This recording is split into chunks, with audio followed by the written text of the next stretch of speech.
മലയാള സാഹിത്യത്തിലെ കോപ്പിയടി മാഫിയയെക്കുറിച്ച് അന്വേഷിക്കണമെന്ന് ഡോക്യുമെന്ററി സംവിധായകൻ ജോഷി ജോസഫ് കോട്ടയം കേന്ദ്രീകരിച്ചുള്ള ഒരു സംഘമാണ് ഇതിന് പിന്നിലെന്നും ഇതേക്കുറിച്ച് അന്വേഷിക്കണമെന്നും സാംസ്കാരിക മന്ത്രി PC വിശ്വനാഥിനോട് ജോഷി ആവശ്യപ്പെട്ടു. KR മീരയുടെ കലാച്ചി, ഹരിദാസ് സാവിത്രിയുടെ സീൻ എന്നീ നോവലുകളുടെ പ്രമേയം ഒന്നാണെന്ന വിവാദത്തിനിടെയാണ് ജോഷിയുടെ ഈ പ്രതികരണം.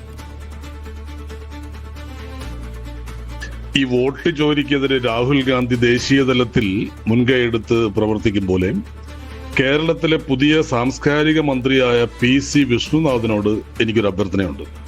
ഒരു ചലച്ചിത്ര പ്രവർത്തകൻ ഇടയ്ക്കിടയ്ക്ക് എഴുതുന്ന ഒരാൾ എന്ന രീതിയിൽ കൂട്ടിയാൽ മതി. കേരളീയ സാംസ്കാരിക മണ്ഡലത്തിൽ ഒരു പ്ലോട്ട് ചോരി, വോട്ട് ചോരിയല്ല, പ്ലോട്ട് അടിച്ചു മാറ്റുന്ന മാഫിയ പ്രവർത്തിക്കുന്നുണ്ട്. അതിന്റെ സ്ഥിരാകേന്ദ്രം കോട്ടയമാണ്.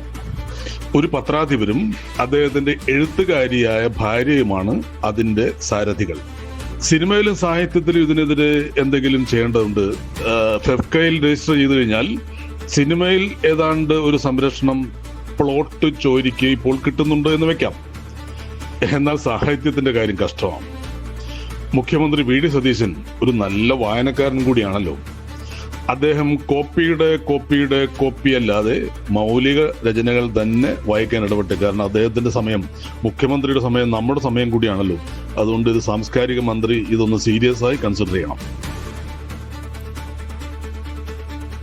ഇപ്പോൾ ഡോക്യുമെന്ററി സംവിധായകൻ ജോഷി ജോസഫ് തന്നെ നമ്മളോടൊപ്പം ചേരുന്നു. ജോഷി, ഇവിടെ ഈ കലാച്ചി, സിൻ എന്നീ രണ്ട് നോവലുകളുടെ പ്രമേയം ഒന്നാണ് എന്നാണ് വായനക്കാർ ചൂണ്ടിക്കാട്ടുന്നത്. അപ്പോൾ അത് പ്രസിദ്ധീകരിച്ച ഡേറ്റുകൾ വെച്ചിട്ട് ഒരാൾ മറ്റേയാളെ കോപ്പിയടിച്ചു എന്നൊക്കെയുള്ള ആരോപണങ്ങൾ വ്യാപകമാണ്. നിരൂപകർ ഉൾപ്പെടെ ആ വിവാദത്തിൽ ഉൾപ്പെട്ടിട്ടുണ്ട്. ഈ വിവാദത്തിൽ ജോഷിയുടെ അഭിപ്രായം എന്താണ് ആ കാര്യത്തിൽ? ആദ്യമേ അജിംസെ, ഞാൻ ഒരു മുൻകൂർ ജാമ്യം എടുത്തോട്ടെ. ഞാൻ ഈ മഹേശ്വര ദേവിയുടെ സെന്റിനറി ഇയറാണ്. അവർക്ക് ജീവിച്ചിരുന്നെങ്കിൽ 100 വയസ്സായല്ലേ. ഞാനതുകൊണ്ട് 10-11 വർഷം അവരോടൊപ്പം സഞ്ചരിച്ചതാണ്. അപ്പൊ അവരെ കുറിച്ച് വളരെ സീരിയസ് ആയിട്ട് ഒരു വർക്ക് ചെയ്തുകൊണ്ടിരിക്കുകയാണ്. അത് പേഴ്സണലുമാണ്, പൊളിറ്റിക്കലുമാണ്.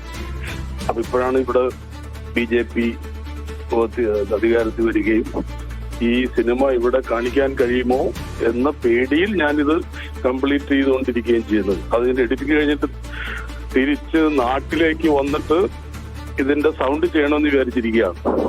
അപ്പൊ ഇപ്പോ ഈ KR മീര വിഷയത്തിൽ ഞാൻ എന്തെങ്കിലും നേരിട്ട് പറഞ്ഞു കഴിഞ്ഞാൽ നാട്ടിൽ കൂടി വരാൻ പറ്റാത്ത ഒരവസ്ഥയാകും എന്നൊരു പേടിയുണ്ട്.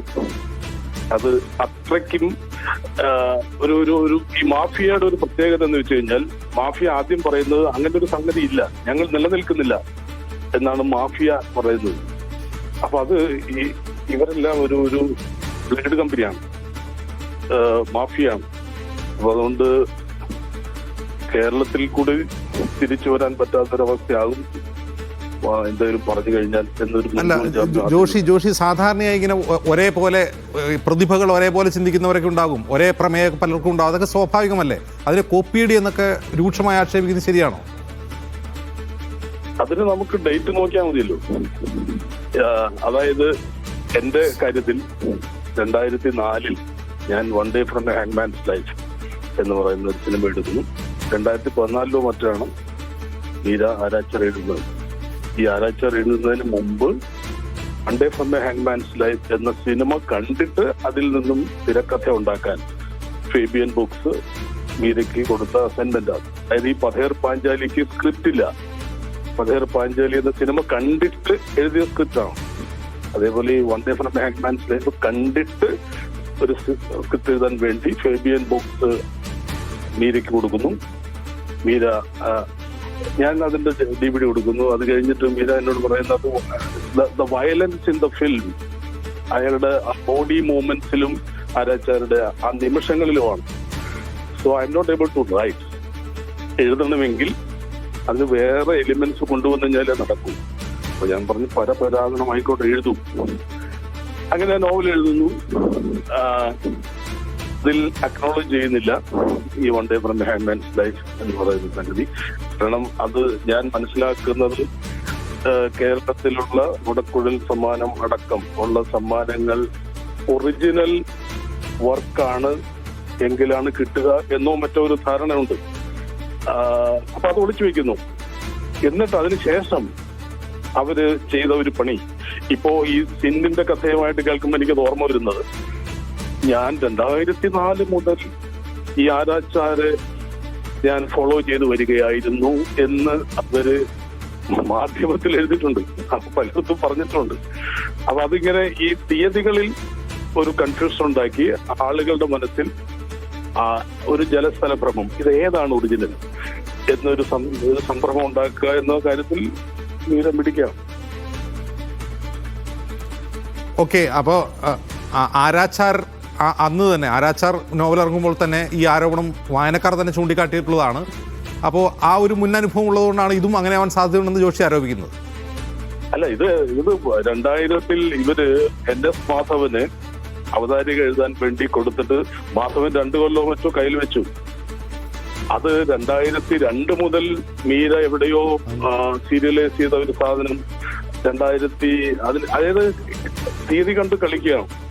അതായത് നമ്മള് ശരിക്കും ഞാൻ അങ്ങോട്ടും ഇങ്ങോട്ടും നമ്മൾ പ്രചോദനം ഉൾക്കൊള്ളുക അല്ലെങ്കിൽ ഒരു പുറക്കിൽ ഇൻസ്പയർഡ് ആകുക എന്ന് പറയുന്നതിനകത്തൊന്നും ഒരു തെറ്റില്ല. മഹാഭാരതത്തിൽ നിന്നും എത്രയോ ഉപകഥകൾ എടുത്ത് എത്രയോ മഹത്തായ സൃഷ്ടികൾ ഉണ്ടായിട്ടുണ്ട്. അത് അക്നോളജ് ചെയ്യാതിരിക്കുക എന്നതിലാണ് ഞാൻ നേരത്തെ പറഞ്ഞ പോലെ ഒരു പ്ലോട്ട് ചോരിയുടെ ഒരു സംഗതി കിടക്കുന്നത്. അപ്പൊ അതൊക്കെ അക്നോളജ് ചെയ്യുന്നതാണ് നല്ലത്. Yes, I was inspired. അപ്പൊ ഒളിക്കാൻ ശ്രമിച്ചു കഴിഞ്ഞാൽ ഈ കാലഘട്ടത്തിൽ യോജിക്കില്ല. കാരണം ഇത് ഒരു പ്ലേജിയാറിസം ആപ്പിലിട്ട് കഴിഞ്ഞാൽ മീരയുടെ ഏതാണ്ട് 90% സാഹിത്യം ക്യാൻസലായി പോകും എന്നാണ് എന്റെ വളരെ ഡീപ്പായിട്ടുള്ള ഒബ്സർവേഷൻ. ശരി, നന്ദി ശ്രീ ജോഷി ജോസഫ് ഇതിനോട് പ്രതികരിച്ചത്.